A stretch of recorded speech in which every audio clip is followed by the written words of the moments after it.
A Texan and a New Yorker walk into a bar. Let's chat.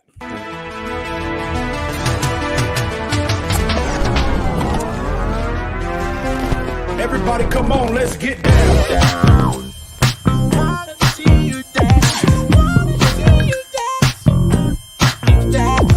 Get down. So, Aaron, I inadvertently texted you and the guys a picture on the text thread that was meant for my wife. And now I'm getting reamed. Don't worry, it wasn't a you know what kind of pic. It was still not meant for. He's not going to admit it if it was. Not meant for the. you wouldn't be on the show right now. No, I'd be in therapy. What's up, Virola? What's going on, my friend? How we doing? I don't like actually pronouncing your name right. It's good, right? It just kind of comes off the tongue easily. Virola. There it is. How's New York? It's actually getting cold now, hence the apparel. But you know, it's long overdue. We've had like an extended summer.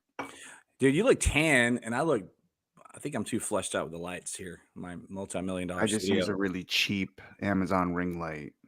But you know, being of Puerto Rican descent, dude, I do come with a little bit more tonality than maybe you do. Your last name is that?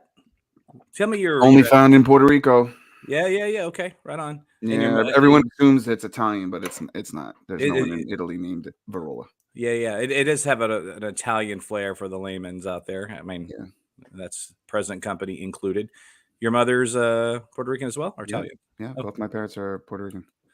Dang, so you're full on. Yes, sir. You know, my wife cosplays as Venezuelan, but she's only half. That's what happens. It's like my kids are half Ukrainian and half Puerto Rican, and they're just, we're Puerto Rican. And my wife is like, hey, what the hell? I'm half redneck and half redneck. So how's weather right now on Long Island? Oh, it's good. Yeah, like I said, it's a little chilly, but you know, otherwise I'm taking it because it feels like fall. It's been feeling like summer way too longer than it should have. Yeah, my better half is in Boston right now with her daughter who you've met. Right. And she's texting me that's like 50 something degrees there. I don't even know what it is in Texas. No, that's right now it's like 30 something. It's like 39. Yeah, 39 here. It's weird that I'm probably less than 40 miles from wherever your brother's at, by the way. Yeah, that's wild. That's wild. And you're all the way up in New York. I actually had a Texas. My Longhorns are kind of kicking ass, and they did on the road yesterday.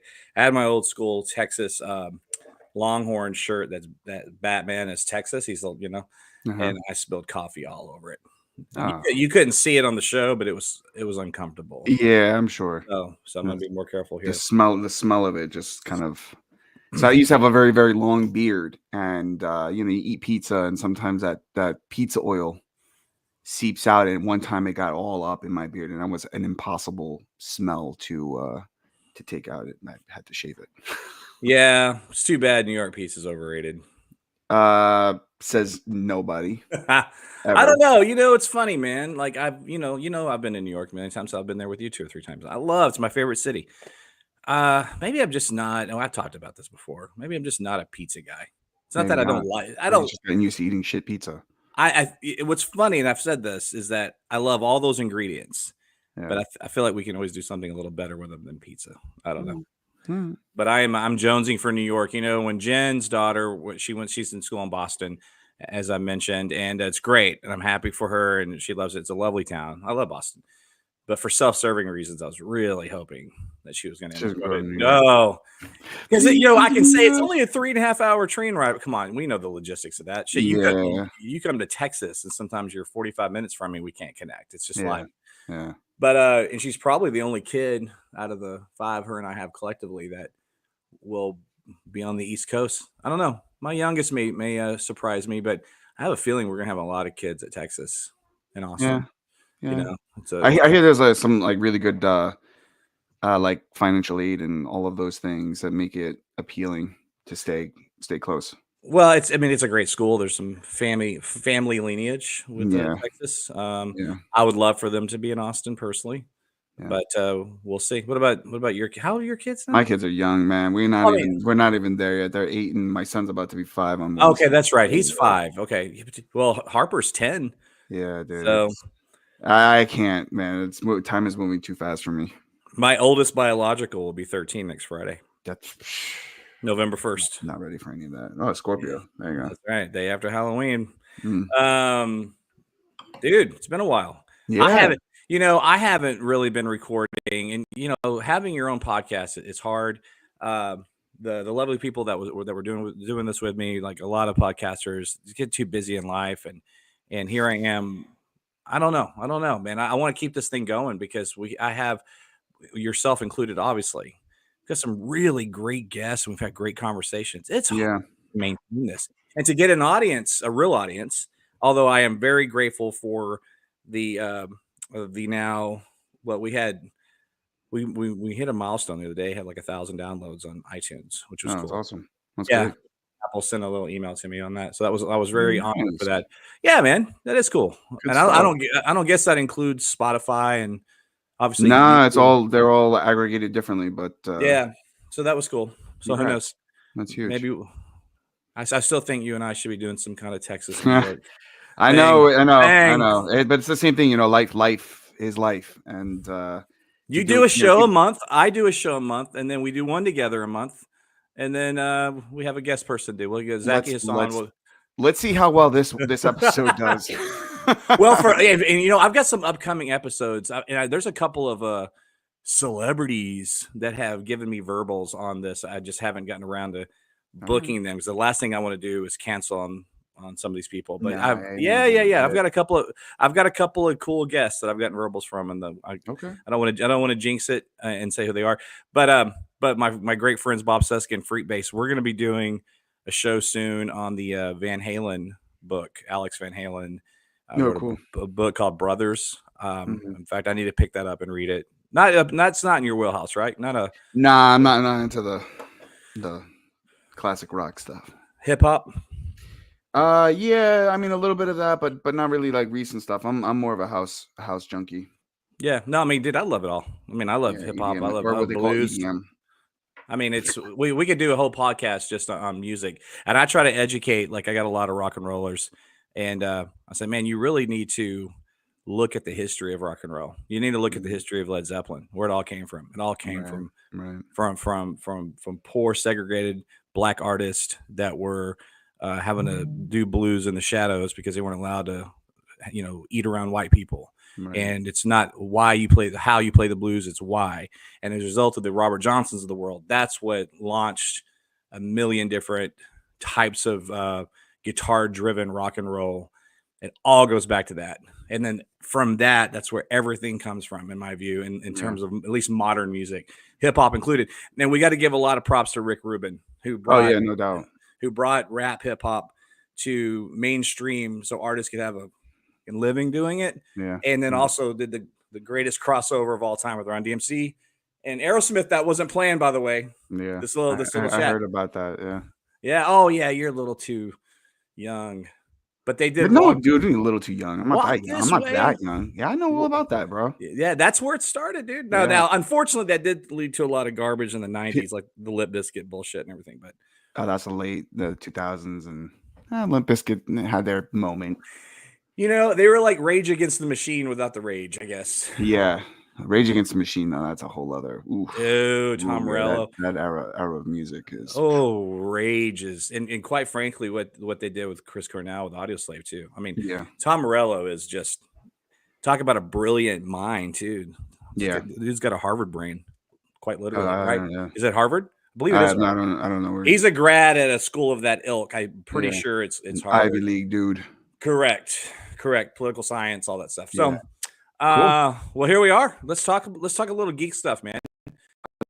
I want to jump into, because I want to talk about Penguin. That's something very dear to our hearts. We're both DC fans, Batman fans, and I know that we've been texting about the show. We'll discuss that in a minute. In fact, we're recording this on Sunday, October 27th, 2024. Yeah, almost out of it. So episode 6 will drop tonight. So hopefully this is not too anticlimactic for some of you guys. But I want to talk a little Star Wars. That is how you and I met. That's where we bonded. We've argued about Star Wars more than I have sports or politics with anybody in the world. The screenwriter Steven Knight has left the building. He is not doing the Rey Skywalker, whatever the Fallen Order, whatever they're calling the film movie, and people are freaking out. There are some people that are freaking out that are kind of surprising that they're freaking out, quite frankly. But total meltdown, and Lucasfilm is a mess. Kathleen Kennedy sucks, and this is it from the normal toxic wing of Star Wars fandom. This is coming from otherwise rational people. Right. I think it's a huge, goofy overreaction. I agree. I don't give a shit. I don't care, as long as all I care about is the movie going to get made. And I know you're not crazy about the idea of it, but let's face it, if it does come out, you're not hoping that it fails or that it's bad. No. I mean, Star Wars is Star Wars. Star Wars is like my first love, right? In terms of like geekdom and all of those things. So like in its worst, I still love it. You know what I mean? Like the Acolyte, everyone's like, oh, the Acolyte, this, that, and the third. Dude, it was still Star Wars. I still watched it. It's fine. Like, as much as I don't like The Rise of Skywalker, it's still Star Wars. There's some moments in there that I appreciate because it's Star Wars, but I'm not like a movie or a piece of content isn't going to turn me completely off from the franchise. It's not going to happen. No, and I go back to this a million times. I'm going to say it again because I think it's important. I defend the prequels. I like the prequels. There's things about the prequels I love. I think Attack of the Clones is underrated because I think it is too bash and doesn't deserve it.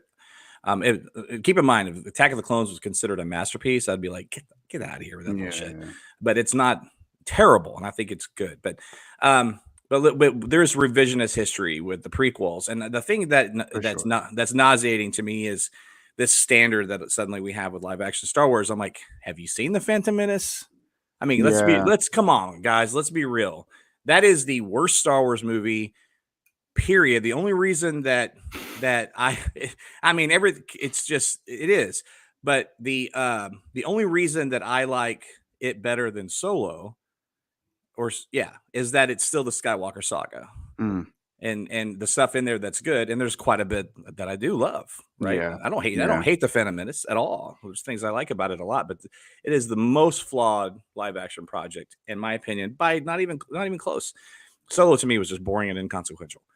So the Acolyte, even at its worst, was better than the worst stuff in the Phantom Menace. But it wasn't pretty bad. Yeah, but it wasn't a very good show.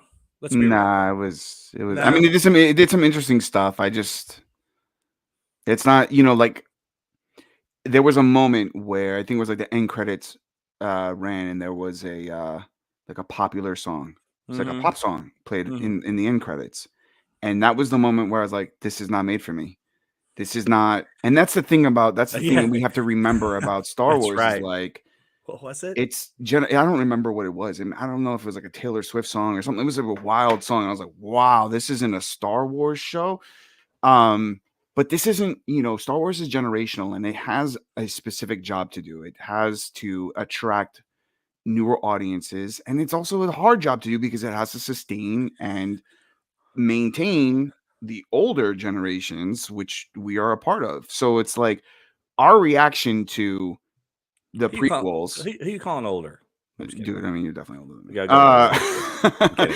But like our reaction to the prequels was because we have this idealistic, nostalgic mind or memory of what the original trilogy was. And it's a very, very hard thing to shake. And kids who were growing up watching, the prequels, that's their Star Wars, and they look at the older stuff and they're like, that feels old and janky, and I don't really want to watch that. And it keeps on going, and it's fine. I feel like Qui-Gon right now in the Phantom Menace, best scene in the whole movie, where he's meditating and trying to tune out the noise around him. Yeah, because that was a lot of BS. I love you, but dude, no, I know what you're saying, and you overall point is fair, but I'm going to drill in a little bit where I push back. The Phantom Menace wasn't just shocking and jarring because it was different. It was like it wasn't the same universe. It was tonally completely radically different. But it was different. I mean, the filmmaker is different. He's now part of the system that he didn't want to be a part of. You had the word doo-doo, bro. You had you had a Star Wars camel fart. I mean, or dude, pass gas, whatever he did. I don't know, what the same thing. I mean, kiddie cartoon bullshit in that movie. I mean, the listen, if you look at some of the stuff, the words, the way that Star Wars is written, the OT, its lexicon is relevant to the times. The same thing for what we saw in the prequels. It's the same thing we got in the sequel trilogy. Oh, do I talk? Do you talk? Is it my turn to talk? Like that, you hear that in The Force Awakens, and I'm like, damn, what is all of this stuff? There's mentions of like go to hell, and I'm like, oh, so hell exists in Star Wars? I don't, you know what I'm saying? Like, yeah, but it's hold not, on. Hold but on. again, but it does, because it's already been established in Empire Strikes Back. He's like, you can't survive that out there in the snow. And what's the planet? Shit, top of Empire Strikes Back. Dang it. Hoth. Good Lord. Thank you. I thought you were a Star Wars fan. I am a Star Wars fan. Leave me alone. Where Han Solo says, well, you can't survive this. Well, I'll see you in hell. I mean, but dude, it's the same. Look, but hell was established. I want you to concede that point. Yeah, fine.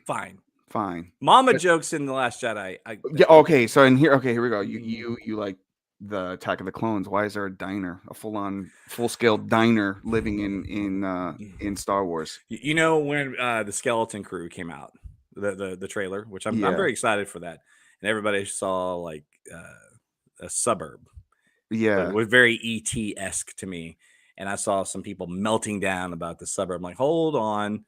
If Lucas can have a freaking 50s diner, we can have a suburb. And so the diner's in that suburb, by the way. This is the thing. I have released any issues with the diner because look, it is a generational saga. I love that scene. I hate that scene. I love that absolutely despise that scene, but I get it. Obi-Wan, yeah. I mean, it's the same reason why people hate Canto Bight in the sequel trilogy. Right, it's like it feels too modern. It feels too like when Star Wars becomes too connected to our real world, then you're like, that feels a little. I feel like the Canto Bight. I think I actually really like the Canto Bight. I love the Canto Bight. To me, it feels like the prequels. It looks like the prequels, and I think that was intentional. Yeah, but anyway. I mean that. Look, I think we were talking about. You mentioned something about masterpieces. Like I think The Last Jedi is a masterpiece. I think it was way ahead of its time. I've said this many times, probably on many episodes of your show, but like, that's the kind of Star Wars that was like, I needed that for me. Sure. Something that went further than my expectation. Yeah. And it was it was too soon for people. It was like off the rails. It reminds me of Back to the Future. It's like, I guess you guys aren't ready for that yet, but yeah, your kids are going to love it. Yeah. So I have no idea, because we've been going in circles with no point, because that's typically what you and I do. What the hell was the original topic? We were talking about Steven Knight exiting. The writer of Rey. So let's come. Yeah, so I was going to get to that. So here's the thing. Well, good, you were, because I'm the host. I think the challenge with Star Wars now is that they have every intention of bringing these auteur, writers, and he wrote Peaky Blinders. Mm-hmm. Bringing that element into Star Wars, right? And the problem is that Disney and Lucasfilm, that's a machine. And you're talking about people who live in these free-spirited folks that like can write these amazing things, and then they're meant to fit into the machine. Mm-hmm. And that doesn't work. Edgar Wright, Ant-Man, it's a perfect example of someone who is an auteur filmmaker, has a very creative, design sense, wants things to be a certain way, has to play to his own sensibilities. He doesn't want to play with the machine. He bows out, right? We've seen this in so many different forms of like the Disney franchises.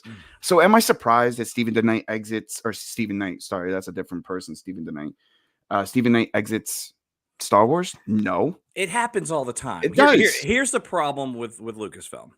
And first of all, it's a problem, and I've said this a million times on a variety of different podcasts, or I've been a guest on, or I've been a part of, whatever, is that we know too much about how the sausage is made these days. Right. I miss the days where you just picked up a Starlog and you got news that was 3 months old and you weren't getting anything else for another 6 months. I mean, there's something lost in all this.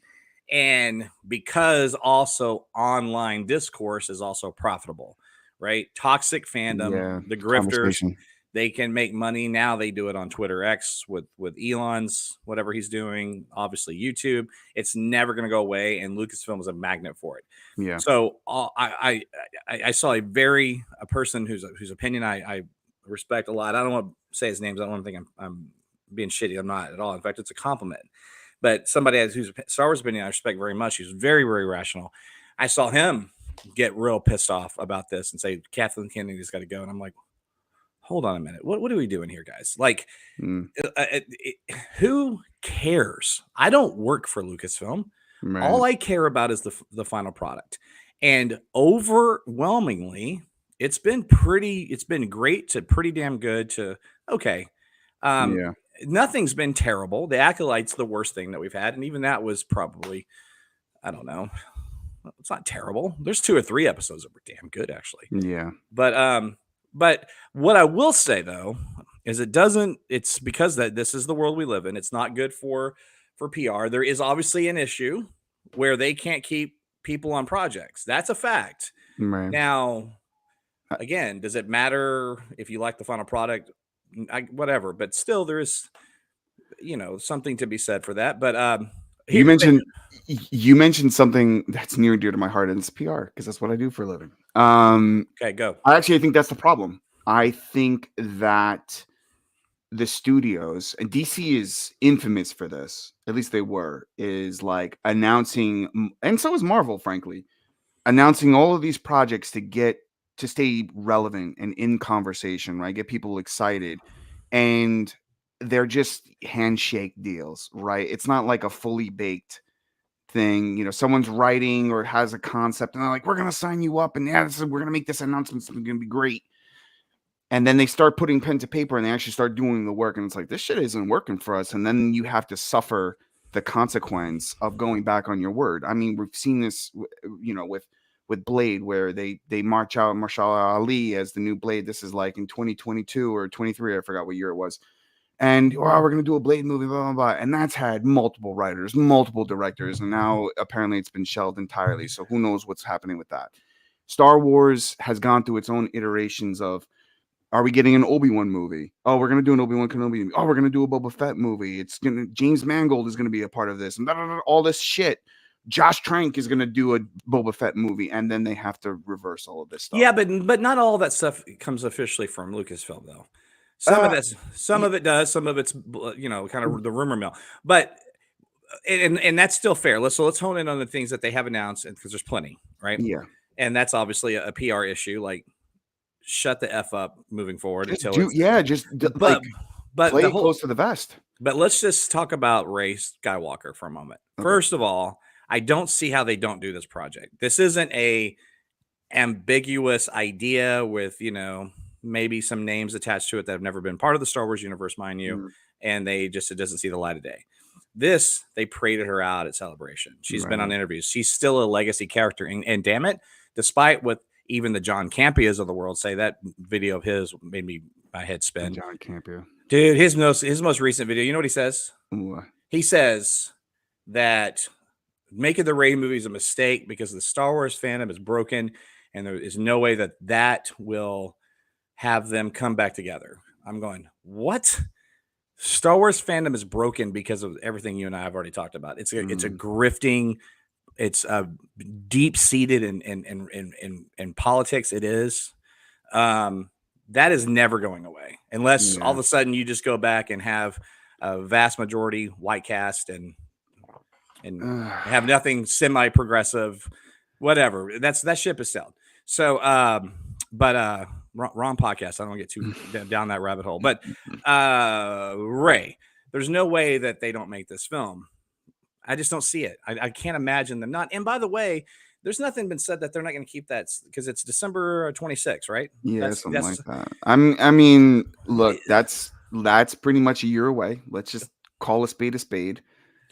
Correct. And it's not written, and there's no who knows where it sits with I mean, it might not. I don't know. It may be. It may not be. He may have exited. He may have written some parts, and now it's getting treated. We don't know. They may use 70% of it, and it'll be co-written by or story by. Sure, you still get some credit. Yeah. Totally. And we don't know where pre-production stands and any of those things. Correct. But like, it'd be really cool. Post-production. Yeah, is a no, different you're right. story. And then you've got when does, and I should have had this pulled up. I'm sorry. When does the Mandalorian Grogu film come out? I don't know. I don't know either. Yeah, the timeline. And I But know there's that's a whole. It's funny because if there's any place where you'd expect to see leaks or like a little bit more information, they're playing it all close to the vest. You don't know next to dick about what's happening with the Mandalorian and Grogu film. I don't want to pull it up. I was going to pull it up on my phone. There's like a bunch of text messages. I'll just get distracted. So I'm going to put that some bitch down right there. We're going to move on from that. All right. So let's wrap up this conversation. Here's the deal. There's some course correction that needs to take place at Lucasfilm. I don't think Kathleen Kennedy needs to go. I think that's silly. She will ultimately retire at some point anyway. She's got to see through. Kristen Harloff said this, and I agree. I don't agree with him as much as I used to back in the day on Jedi Council, but he still has some good stuff. Mm-hmm. And he made a really good point that he thinks that that she probably will leave. She'll see through the Mandalorian. I think that that's probably a pretty fair guess. Mm-hmm. And she's got to see that through because she oversaw the most culturally relevant thing that's come out for Star Wars since the original trilogy. And we can go all day long about Disney's actual track record. You've got Rogue One, you've got Andor, you've got a multi-billion-dollar you've got the Mandalorian that has spawned millions of new fans. Like we get so much in this bubble of like Twitter, Facebook, Instagram fandom. It's 25% of people that go see those movies at most. The hate is a puddle that just sucks you in. You know what I mean? It's quicksand. And unfortunately we tend to, as human beings, right, get on the bandwagon and start talk a lot of shit about things that like don't work well for us. And oh yeah, that's right, I didn't like that either. But you kind of forget about all of the goodness, the establishment of a brand new character like Grogu and the Mandalorian. Like those characters are beloved, you know. And that you want to talk about making a generational cultural impact. Like my kids, who are barely, you know, they're young, they're super young, and I can't necessarily I can start showing them stuff like this now, but like they know nothing of the original trilogy. They know nothing of, you know, the prequels or any of those things. But the idea of a little baby and this like mysterious Mandalorian character sucked them in so much that they want to know more. Like my son is like obsessed with Darth Vader. And wants to know, how did he become bad? Why is he a bad guy? Wasn't he a good guy? And like, this is a 5-year-old, so now I get to introduce him to what? Oh, the prequels. Here it is. Here's a little bit for you to chew on. So it's like they don't care about all of that baggage that we have. They just want to know the story. Exactly. And that's the thing. And that's what all these people are missing. I do have one really bad joke. He must really like the sequel trilogy since Darth Vader's head is severed. He doesn't. He's never seen it. Actually, the head's not severed. The head's not there. It's just the mask. Yeah, it's just a mask. Fair enough. And if Darth Vader's not in it, he doesn't really. You know. Correct. Okay. Fair enough. R.I.P. James Earl Jones, by the way. All right. So let's see what happens with the scheduling of this thing. I still say the movie gets made. All that matters, guys, is whether or not the movie's good. If it's great, and by the way, I think it's going to be made. I think it's going to be great, and I think it retroactively it will. I think that if you're a fan of Rise of Skywalker like I was, and we're really this whole sequel trilogy, I actually love it. I think it'll reinforce that love. I think for people like you that may have liked the first two, weren't crazy about the Rise of Skywalker, maybe this film retroactively will alter that a little bit, which is a great segue. You ready for the segue? Let's talk about the Penguin. For me, because I got to stay on the segue so I don't lose it. The most impressive thing are the at the end of the day, minor issues I had with the Batman. I think Act 3, 25 minutes of it is wonky. But what is going on in the Penguin has made that better. Yeah. And to give Batman versus Superman credit, I think the opening scene of that where, you know, Bruce Wayne's in Metropolis when Superman and Zod I think that made that whole thing in Man of Steel better. So I just want to point that out. The episode in the Penguin where you see the Riddler's plan, how it affected like lower income families and the damage it did to the city, the stakes of it all just skyrocketed. And now that third act in the Batman is better. And so I love the movie more as a result of the show that I already liked a lot. I've not already loved. I love this show, dude. Yeah, that show's like one of the best things I've seen in a long time. Okay, I'm gonna just treat you as like a guest as opposed to my buddy that we just ripped with. I'm gonna interview you for a second. All right, let's go. So Aaron, tell us about your journey with the Penguin. What did you think of the Batman? So then, what were your expectations for the Penguin? And where are you now that we're 5 episodes in and 3 left? So I appreciated the Batman. I mean, the time in which we're watching was a very different time, right? Because I streamed it, right? So it wasn't a theater experience. It's actually one of the first Batman movies that was not a movie experience for me. But overall, I liked it. I thought the grittiness and some of the darker direction that it took, that detective element. I loved all of that. I did think it was a little bloated. It was way too long. For what it was worth, and I agree with you about the third act and just some of the heaviness that kind of comes with that. But expectations so first of all, like watching the Batman and knowing that Colin Farrell played the Penguin and was like dressed up the way that he was and kind of brought this gangster swagger to, in my opinion, it's always been like this sort of like dim-witted, like cackling fat dude. I thought it was interesting, and I was signed up for it when I heard about them doing a solo series, and I think the thing that was also interesting was like, well, what happens now to Gotham City in this moment after the Riddler's stuff? So like, I always anticipated that we would see, sort of Gotham slipping deeper into this pit of despair and the need for Batman to be more relevant than ever. Mm-hmm. And so I kind of went in with those expectations. I'll tell you, the first episode took a little bit for me and we talked about this before, but it took a little while for me to kind of get on the train, because like once they introduced Sophia Falcone, I was like, now I'm invested, because I can see that she sees Penguin for who he is, and she's not distracted by his bullshit. And I thought that was a really, really interesting and smart dynamic that they introduced in the first episode. Now, of course, like the next couple of episodes after that, it's like the tug of war between, is he winning her over, is he not? And here we are, now a couple of episodes past that point, and they are fully pitted up against each other. We're rooting for him, thinking, oh yeah, he's gonna win Gotham. He's putting the families against each other, and it's like all of that shit's blowing up in his face.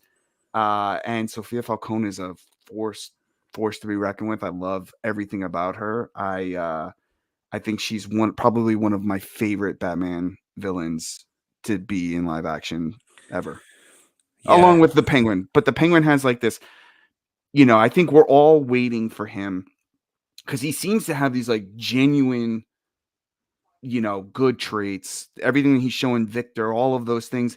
But then, he's a bottom dweller that wants to get to the top, and he'll do whatever he needs to do to get there, which also includes potentially most likely sacrificing Victor to do it. So, I'm waiting for that shit. So he was Colin Farrell was on an interview recently, and he said, I'm going to do a bad Irish accent, aren't I? Don't do it, Rick. Just say it. Just don't do it, dude. Just speak. Just Okay. say it. Yeah. I'm going to do it. I'm going to just speak. He said that if you're liking him, which, let's be real, this is my footnote here, or side note, is that great villains have the complexity of, there's a little empathy, and sometimes you even might find them charming, and finding some positive qualities in a villain where they're not diabolical, black and white, twitching their mustache and laughing. That's, to me, is far more of a compelling character anyway. But going back to what Colin Farrell said, he said all that is gone when you see this dude in episode 8. Yeah. And I'm guessing, what he did with the to the Maronis, and what did oh my god, dude, like that scene. What did he say? Like, you're cooked, Oz. He's like, I kept thinking of Heath Ledger's Joker. A poor choice of words. Yeah. That scene, bro. He sends her son. I know. So it was like funny. I called it. I was sitting there with my wife, and like a dude shivering. She's like, "Why is he all wet?" I'm like, "That's gasoline. It's gasoline. He's gonna light him up." And sure enough, it's when he wouldn't take his because he was going to warn his mom Yeah, it wouldn't take it or off his mouth. oh boy, man, it's intense. It's very, very, very good. And tonight is episode 6, and then 2 more after that. And Yeah. there's a bridge here, obviously, between the Batman and pardon me, the sequel Yeah. to the film, which I'm now even more excited about. This show has done that for me. It's made me again retroactively love the Batman more. It's so therefore it's made me more excited for the universe. I love the Holy Trilogy that Nolan did. God, I love it so much. Right.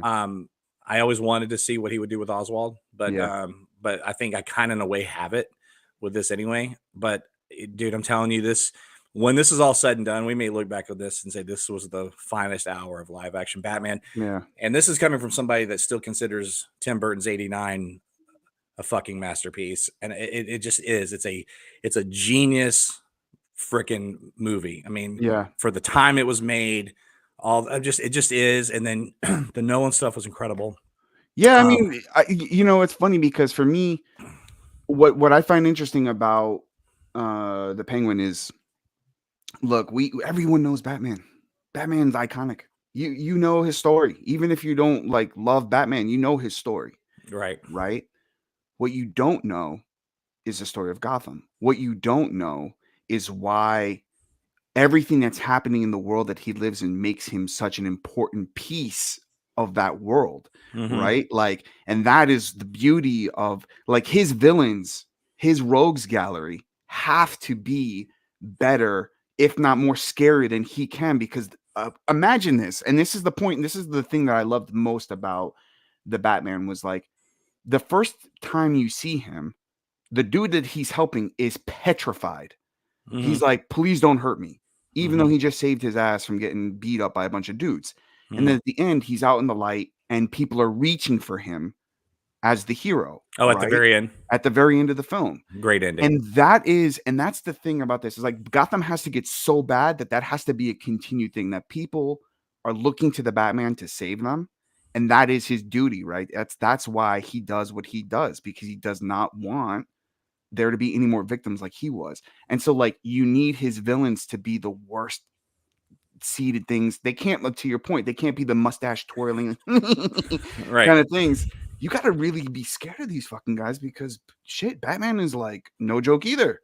Yeah. I love what the show is doing. The show is I love The Sopranos.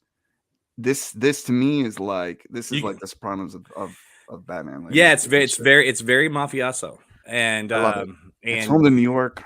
It's good. Right. It is. And there's some purists that I know that might think it's a little too mafioso, but here's the bottom line.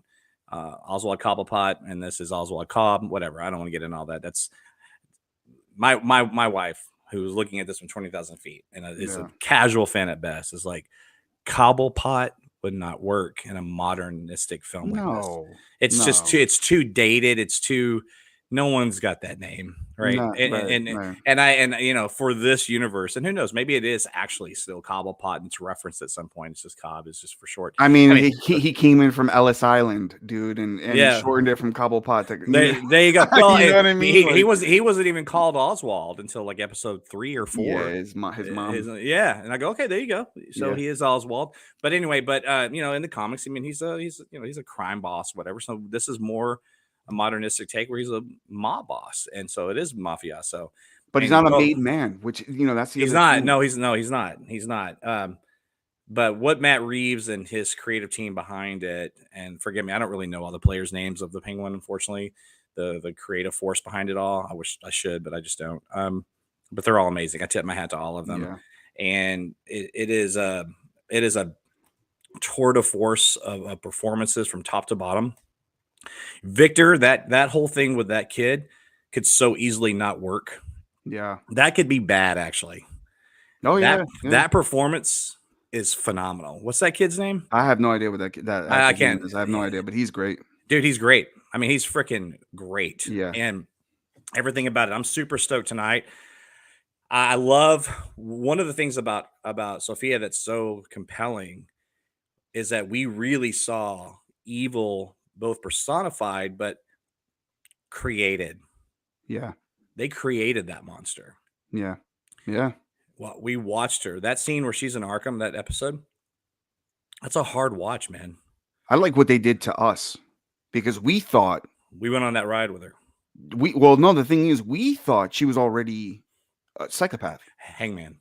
Yeah, we thought she was crazy. Like the way that she was eating food, like at the table and like scratching her throat and all that shit. You're like, man, this chick is crazy. She's wild. And then you find out, no, she was an innocent person who was thrown away to Arkham. And that's the other thing is like you start to like Arkham is this ambiguous thing where all the psychopaths go. They don't tell you that that's where the psychopaths are created. That's where they're created, right? Yeah, because at the very least, it just makes them worse. Yeah, which I mean that goes to the heart of probably prison in America too. As well, and opens up the door to a lot of good shit, man. Good stuff. And that's the thing. Great television like this, great writing opens up the door to conversations of things that are actually going on in the world. Right. And this film is doing that. I always thought The Dark Knight Rises was ahead of its time. I thought it was, and again, I don't want to get into politics here, but it was ahead of its time. And what I love about what Matt Reeves is doing with this too is it has that social consciousness that's there. Maybe it's even subliminal, but when I'm done watching it, I start just thinking about things going on around the world and our prison system. And I'm like, oh my gosh, this is compelling TV. And you could take the Batman stuff out of it, and it's great. To just kind of fanboy on this a little bit right now. So we're not going to see Batman. We shouldn't. Some people are like, man, this dude's like burning people. We're not seeing the Batman. Well, he doesn't, he doesn't have superpowers. He doesn't know that that's going on. He's doing some other things in peripheral. We'll get to him. But do you think we don't see him at all? No, I don't think so. See him like not even in the last episode. I don't think so.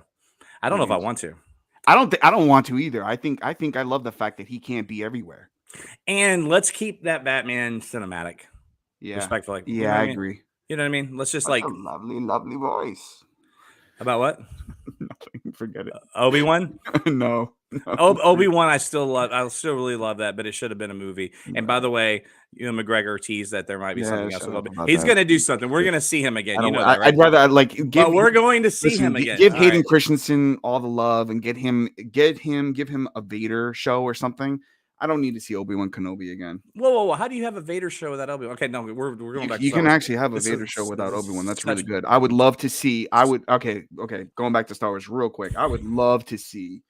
There's a book. I forgot what it's called. I forgot what it is, but it's basically like it's a Darth Vader story with Palpatine, and they go off to basically kill a bunch of Twi'leks and stuff like that, and it's that dynamic. I would love to see a Vader Palpatine show where he's being dispatched to wipe out, parts of the Resistance and all of that stuff. Like what we get in Rogue One. I love that shit, man. Like, come on, bring that. You think we see Vader in Andor? Oh man, dozed off. Season 2? Oh, that's actually a good question. I was trolling you, but you pulled me out of my troll with a good question. I don't know. That could work. I bet you do. It's relevant to Rogue One. Do. You might, and it'll be Hayden Christensen, even if he's just in the suit, just out of respect. Yeah. All right, let's circle back around and wrap up because we got just about 5 minutes. I got to eat breakfast. Yeah. Okay. So Penguin episode 6 is tonight. We both really love it. Let's see where this goes. I do think that I like the fact that he got his cigar, so he's smoking, and because Colin Farrell wanted that, and the Batman and Warner Brothers said no. I don't think he's going to have a monocle because no one wears those anymore. Mm-hmm. But he's got to be in some kind of cool hat at some point. And I don't want him talking to birds and flying around on an umbrella. That's silly, but he's got to do something. We have to have a weaponized umbrella. That's my one fanboy request. I mean, I think he will at some point kill somebody with an umbrella, but I don't think you're going to get him twirling the shit. No. Mary Poppins stuff. No. That won't work. I think it's going to be like he's, fighting and he just happens to grab an umbrella and stab somebody in the throat or something like that. Something. It's just a nod to it. I like it. And then maybe something with an eyepiece where he's got some kind of iconic look. Let James Gunn do the more heightened. God, we'll see. You looking forward to Superman and Krypto? I'm on the fence, man. Did you see I saw the poster with him in Krypto, and it's cute, but like, let's just see. I think that film's either. I mean, I guess any movie is either going to work or it doesn't. So that's kind of a dumb thing to say. But yeah, we'll leave it at that.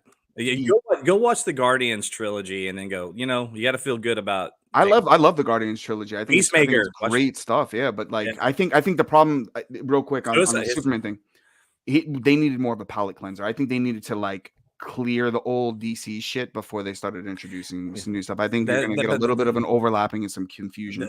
That's only for us though.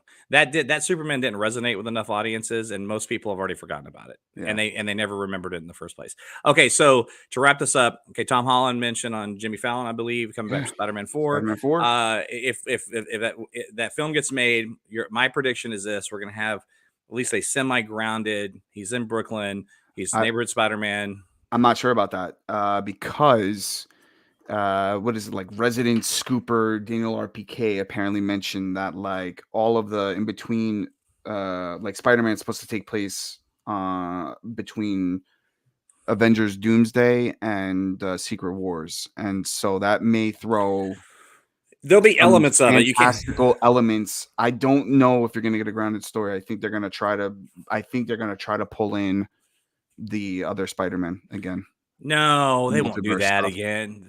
I do think we'll see those guys again, but I don't know for sure. But who knows? I'm hoping for a grounded Spider-Man story, but I don't know if that's going to be the case. We'll see. But I'm excited. I love him as Spider-Man. Anyway, it should be good stuff. He needs it. He needs his own. He needs to be the front and center. Yeah, for sure. All right. Any last things here before we do plugs? I'm good. Watch Agatha All Along. That's a great show, actually. Nice. I have not. Check that out on Disney Plus. It's like a really, really good show. I'm knee deep in The Bear, although I'm dragging on it. The third season is dark. Yeah, we're in season 2.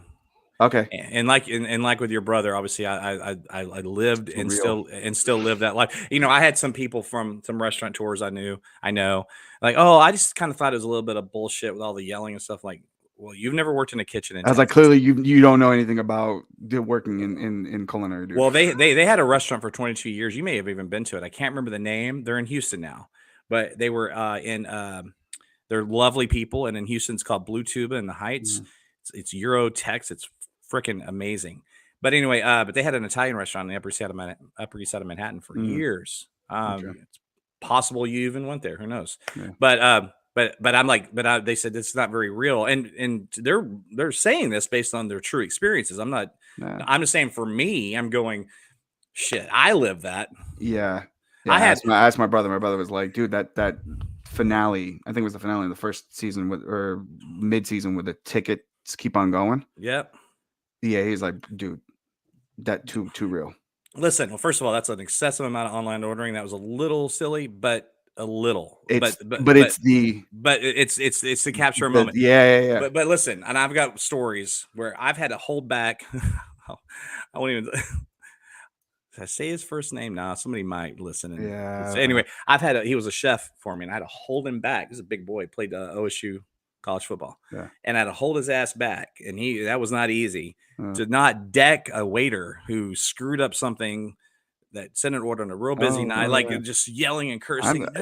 I mean, it's fucking real. Yeah, no. I've heard some horror stories from my brother who was an executive chef of many, many restaurants, dude. Sure. And I'm like, yeah, I don't know how to deal with people like that. Yeah. Yeah. All right, let's wrap this up. So where can we find you? Yeah, you can find me at Aaron Speaks on Instagram. I don't do the X thing. I'm about done with it. Yeah, find me on Instagram. Yeah, I might just move the Friends from Work stuff over to Threads and get off X myself. Yeah. But anyway, that's the handle at Friends from Work Pod. We're everywhere. Thanks for listening, guys. And it's Rick Shew. Friends from Work. Let's chat with Aaron Virola. Had to butcher the last name. Yeah, we'll talk to you. One more time. What? Virola. All right, we'll talk to you guys soon. Thanks. Bye. Watch Penguin tonight.